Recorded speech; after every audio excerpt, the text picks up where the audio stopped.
Kwa majina naitwa Winifred Gabriel Chilongo, ni muasisi pia na mkurugenzi wa kikundi cha Kandili Artists Group. Kikundi chetu ambacho kinapatikana katika mji wa Mikumi, mji mdogo wa Mikumi. Lakini pia Kandili Artists Group sisi tunapatikana Kikwalaza, mtaa wa Kikwalaza. Huu mtaa wa Kikwalaza sehemu inaitwa Sanene. Kwa hiyo sisi kama Kandili tunajishughulisha na sanaa za maonesho. Sanaa za maonesho ikiwemo ngoma za asili, ikiwemo sarakasi ambayo kwa Kiingereza au lugha za kigeni tunaita acrobatics. Kama kutembea juu ya kamba, kizingatia kuna michezo ya wepesi, kuna ambazo tunaziita master balance ambao unakuwa tunapanda juu ya meza na vifaa tofauti tofauti, kuna michezo ya kuchezea mpira, alafu pia tunajishughulisha na kutengeneza ngoma na kufundisha kupiga ngoma pia. Kwa hiyo hivyo ni vitu ambavyo pia tunashughulika navyo pia, lakini baadaye tunatamani kuwa na clubs mashuleni ambazo tutakuwa tunafundisha namna ambavyo kuhifadhi vile vitu vyetu vya asili, ikiwemo ngoma za asili na kutengeneza ngoma za asili na namna ya kupika vyakula vya asili. Kwa hiyo ni vitu ambavyo tunatamani kuvifanya hapo mbeleni kidogo.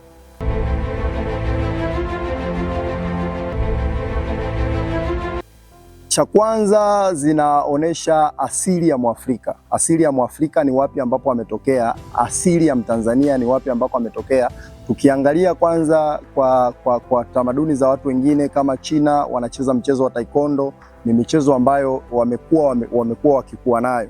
Lakini sisi huku tunaangalia kila kabila, katika makabila ambayo tunayo Tanzania yote yana asili yake. Kwa hiyo ile asili yake ndo tumeona ni muhimu kuirudisha, kwa sababu tunaona sasa hivi utandawazi umekuwa ukiharibu tamaduni zetu. Kwa hiyo tumeona kuanzisha hiki kitu kitusaidie kufikia yale malengo ambayo wazee wetu walikuwa wamejiwekea na kutunza ile asili yetu kama Watanzania.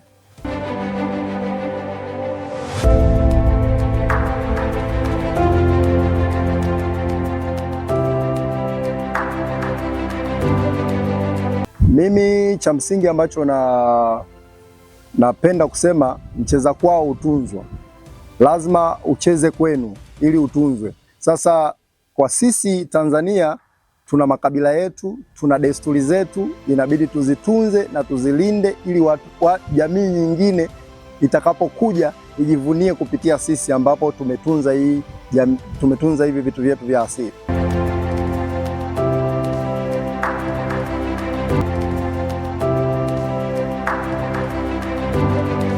Kwa sababu project yenyewe ilikuwa inazungumzia community development.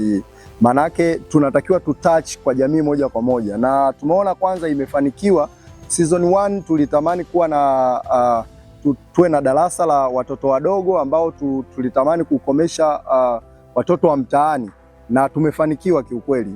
Mwanzoni tulikuwa na watoto wawili ndani ya Kandili, lakini sasa hivi tunapozungumza mpaka sasa hivi wanafikia idadi ya 30. Kwa hiyo ni hatua kubwa. Kwa hiyo jamii imepokea kwa namna tofauti kidogo. Kwa hiyo kuna watoto ambao tayari sasa hivi darasa la ngoma wako wana perform vizuri, wanapiga ngoma vizuri, wanacheza vizuri. Kwa hiyo tunaamini kwamba inaweza ikawa ni nzuri sana. Tumewekeza kwenye watoto na tunaamini kwamba hili ni taifa kubwa.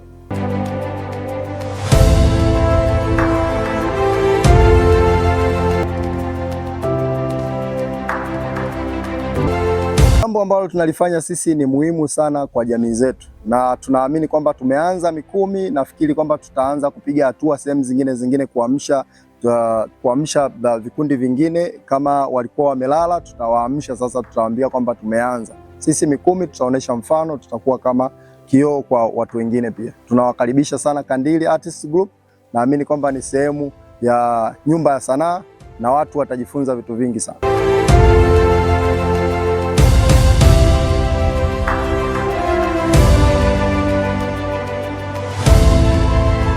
Kwa sasa tunaendesha kikundi kwa pesa za kwetu wenyewe, kwa kuhakikisha, kwa sababu tunapenda sanaa. Kwa hiyo kile kidogo ambacho tunakipata ndicho ambacho tunaendeshea kikundi chetu.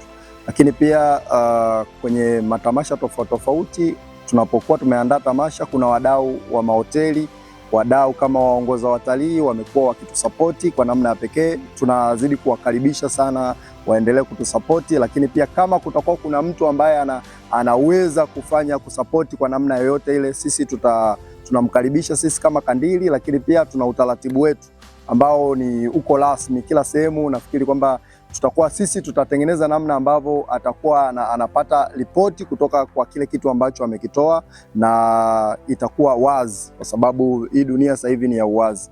Yes, ni hivyo. Sisi kama Kandili kwa sasa